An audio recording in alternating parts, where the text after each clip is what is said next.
Il était une fois un petit garçon nommé Martin qui avait un doudou très spécial. Ce doudou, nommé Patachon, n'était pas simplement doux et câlin, mais il avait aussi un pouvoir extraordinaire. Chaque soir, juste avant de s'endormir, Martin murmurait à Patachon un souhait, et ensemble, ils partaient pour des voyages magiques dans des mondes fantastiques. Un soir, Martin souhaita rencontrer des licornes. Aussitôt que ses yeux se fermèrent, lui et Patachon furent transportés dans une forêt lumineuse, où les arbres semblaient faits de bonbons scintillants et le sol de velours. Au centre de cette forêt, une magnifique créature les attendait, une licorne aux couleurs de l'arc-en-ciel. Elle se présenta comme Lumina, la protectrice des rêves. « Bonjour, Martin. Je suis heureuse de te rencontrer, » dit Lumina d'une voix douce comme une brise printanière. « Bonjour Lumina, » répondit Martin, émerveillé. « Ton monde est incroyable. » Lumina leur proposa une balade sur son dos pour découvrir toutes les merveilles cachées de la forêt enchantée. Martin et Patachon grimpèrent avec enthousiasme.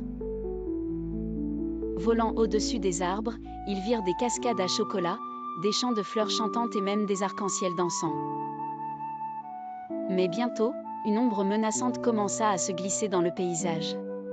C'était Sombre Lune, un nuage noir qui essayait de voler les couleurs du monde. Martin était inquiet. Mais Lumina lui expliqua que grâce à la magie de l'amitié, il pouvait vaincre Sombre Lune. « Chante avec moi, Martin, pour repousser Sombre Lune, » dit Lumina en s'élevant dans le ciel. Martin, Patachon et Lumina entonnèrent ensemble une mélodie pleine d'espoir et de joie. Peu à peu, Sombre Lune perdit de sa noirceur et fut transformée en une pluie de paillettes étincelantes qui retomba doucement sur la forêt. Le monde était de nouveau empli de couleurs et de lumière grâce à leurs chansons harmonieuses.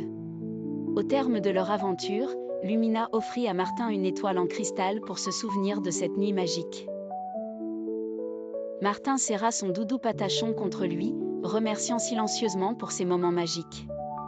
Et lorsque le matin arriva, Martin se réveilla dans son lit, tenant encore l'étoile en cristal. Il savait que tant qu'il aurait Patachon à ses côtés, chaque nuit pourrait être un voyage extraordinaire.